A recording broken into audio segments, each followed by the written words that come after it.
Hello students, welcome to our info education channel. আজ আমি তোমাদের সাথে আলোচনা করব ক্লাস 8-এর ইতিহাসের 7 নম্বর অধ্যায়ের যে সব প্রশ্ন আছে, অর্থাৎ 1 নম্বরের, 3 নম্বরের, 5 নম্বরের। 1 নম্বরের প্রশ্নের যে প্রশ্নের মান 1, মানে অর্থাৎ শর্ট কোশ্চেনের যে প্রশ্ন উত্তর সব কটা নিয়ে আলোচনা করব, আর 3 নম্বর আর 5 নম্বরে শুধু প্রশ্ন থাকবে। চলো তাহলে শুরু করা যাক। এই প্রশ্নগুলো তোমাদের কিন্তু এবছরের পরীক্ষার জন্য খুবই গুরুত্বপূর্ণ হতে চলেছে। তো ভালো করে প্রশ্ন উত্তরগুলো তোমরা দেখে নেবে এবং ভিডিওটা সম্পূর্ণ দেখবে। প্রথমে কি আছে, যে 1 নম্বর আছে, ব্রিটিশ সরকার গান্ধীজিকে কি উপাধিতে ভূষিত করেছিলেন? কাইজার ই হিন্দ। এর উত্তর হবে কাইজার ই হিন্দ। হিন্দ স্বরাজ গ্রন্থটি কার? মহাত্মা গান্ধীর। এর উত্তর মহাত্মা গান্ধী। 3 নম্বর প্রশ্ন কি, গান্ধীজির কাছে চরকা কিসের প্রতীক ছিল? উত্তর অর্থনৈতিক আত্মনির্ভরশীলতার। মন্টেগু চেমসফোর্ড সংস্কার আইন কত খ্রিস্টাব্দে পাশ করা হয়? উত্তর হবে 1919 খ্রিস্টাব্দে। 5 নম্বর প্রশ্ন কি, গান্ধীজির স্বরাজ ভাবনার অন্যতম প্রধান অঙ্গ কী ছিল? উত্তর খাদির পোশাক ব্যবহার ও চরকা কাটা। এরপরে হলো যে 6 নম্বরে, কার নেতৃত্বে রাওলাট আইন পাশ হয়? SAT রাওলাটের নেতৃত্বে। জালিয়ানওয়ালাবাগের হত্যাকাণ্ড কবে হয়? 1919 খ্রিস্টাব্দে 13ই এপ্রিল। কোন ঘটনার পরিপ্রেক্ষিতে অসহযোগ আন্দোলন প্রত্যাহার করেন গান্ধীজি? চৌরি চৌরা ঘটনার পরিপ্রেক্ষিতে অসহযোগ আন্দোলন প্রত্যাহার করেন। এখান থেকে আরেকটা ট্যাগ কোশ্চেন হয়ে যায় যে চৌরি চৌরার ঘটনা কত খ্রিস্টাব্দে ঘটে বা কবে ঘটে? তখন এর উত্তর হবে 1922 খ্রিস্টাব্দে 5ই ফেব্রুয়ারি। তো আমি এখানে লিখে দিয়েছি। স্বরাজ দলের প্রতিষ্ঠাতা কে ছিলেন? চিত্তরঞ্জন দাস ও মতিলাল নেহেরু। আইন অমান্য আন্দোলনের প্রথম পর্যায় কত খ্রিস্টাব্দে কোন সন্ধি দ্বারা শেষ হয়? 1931 খ্রিস্টাব্দে গান্ধী আরউইন চুক্তি দ্বারা, যেটার অপর নাম দিল্লি চুক্তি। এখান থেকে একটা ট্যাগ কোশ্চেন হয়ে যেতে পারে যে তোমাদের গান্ধী আরউইন চুক্তির অপর নাম কি? তো দিল্লি চুক্তি। দেখো, একটা থেকে দুটোর উত্তর তোমরা পেয়ে যাচ্ছ। সীমান্ত গান্ধী নামে কে পরিচিত? খান আব্দুল গফর খান। তারপরের প্রশ্ন, খুদাই খিদমতগর কি? এই খুদাই খিদমতগর হলো খান আব্দুল গফর খানের গান্ধীবাদী সংগঠনের নাম। খুদাই খিদমতগরের অর্থ হলো ঈশ্বরের সেবক। এটা আলাদা কোশ্চেনও হতে পারে যে খুদাই খিদমতগরের অর্থ কি? এর অর্থ হলো কি ঈশ্বরের সেবক। কবে কার নেতৃত্বে চট্টগ্রাম অস্ত্রাগার লুণ্ঠন করা হয়? 1930 খ্রিস্টাব্দে 18ই এপ্রিল মাস্টারদা সূর্য সেনের নেতৃত্বে। আর আমি এখানে একটা কথা বলে রাখি, আমি এখানে শর্ট করে লিখেছি বলে তাই, কিন্তু তোমরা যখন অ্যান্সার লিখবে খাতায় তখন পূর্ণ বাক্যে উত্তরটা লিখবে। হিন্দুস্তান রিপাবলিকান পার্টির প্রতিষ্ঠাতা কে ছিলেন? চন্দ্রশেখর আজাদ। কাকোরি ষড়যন্ত্র কি? এটা প্রচুর ইম্পর্টেন্ট একটা কোশ্চেন।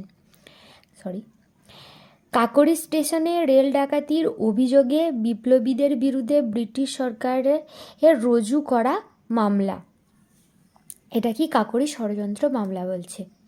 ভগৎ সিং লাহোরের কোন পুলিশ সুপারিশকে হত্যা করেন এবং কেন? লালা রাজপথ রায়ের মৃত্যুর প্রতিশোধ নিতে পুলিশ সুপার স্যান্ডার্সকে হত্যা করেন। অষ্টম শ্রেণীর বিভিন্ন বিষয়ে সাজেশনস, নোটস, মক টেস্ট দিতে এবং ফার্স্ট, সেকেন্ড, থার্ড টার্মের কোশ্চেন পেপারের সাজেশন পাওয়ার জন্য আমাদের ওয়েবসাইট www.infoeducations.com এই ওয়েবসাইটে অবশ্যই ভিজিট করে এসো। এছাড়া বিভিন্ন সুযোগ সুবিধা পাওয়ার জন্য আমাদের বিভিন্ন সোশ্যাল মিডিয়া চ্যানেল যেমন হোয়াটসঅ্যাপ, ফেসবুক, টেলিগ্রাম, ইনস্টাগ্রাম এগুলোই তোমরা জয়েন হয়ে যেতে পারো। লিঙ্ক ডেসক্রিপশানে দেওয়া আছে। আর হ্যাঁ, আমাদের এই ভিডিওগুলো যদি তোমাদের ভালো লেগে থাকে অবশ্যই বেশি বেশি করে লাইক করো।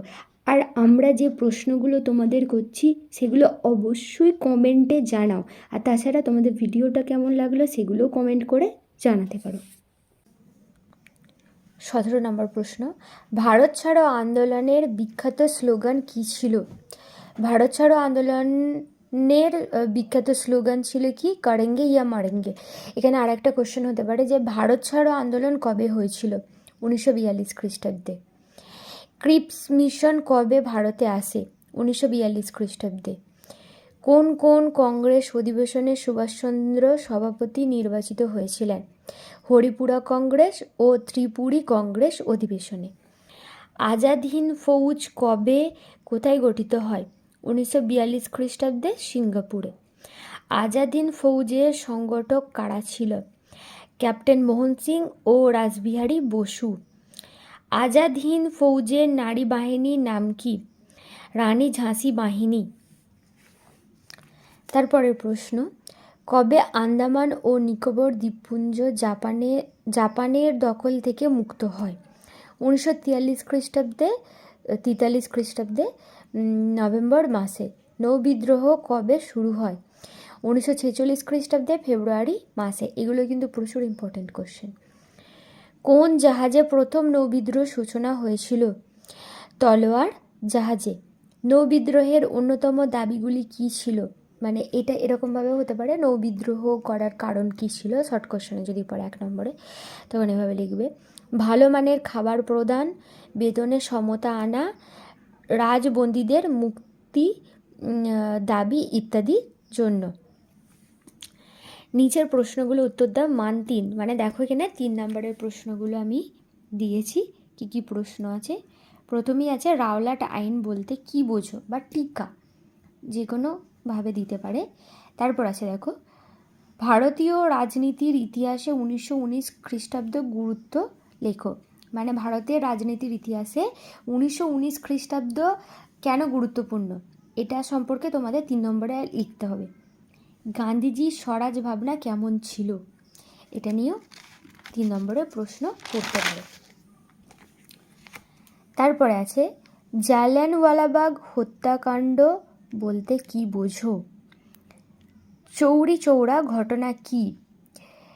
তারপরে দেখো টিকা লেখো।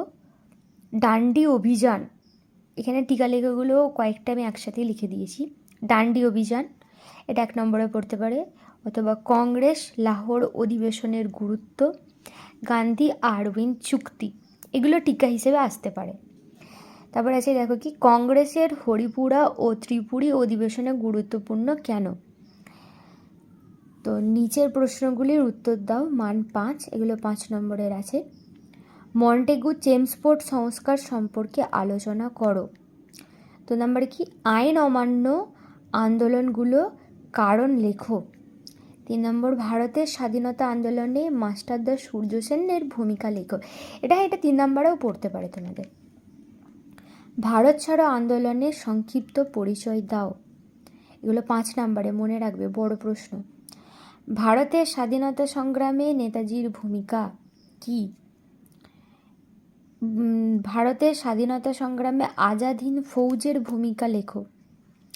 1946 খ্রিস্টাব্দে নৌবিদ্রোহের কারণ ও গুরুত্ব লেখো। এটা তো ভেরি ভিভিআই, এই যে এই কটা, এই লাস্টের 3টে দেখছো সবকটাই ইম্পর্টেন্ট, প্রচুর ইম্পর্টেন্ট, কিন্তু এই যে কটা দিয়েছি এইগুলোর মধ্যেই তোমাদের পরীক্ষায় আসবে। তো এগুলো ভালো করে পড়বে, পড়ে পরীক্ষার হলে যেও। এই ভিডিওটা তোমাদের ভালো লেগে থাকলে লাইক করবে, বন্ধুদের সাথে শেয়ার করবে এবং চ্যানেলে নতুন হয়ে থাকলে অবশ্যই সাবস্ক্রাইব করতে ভুলবে না।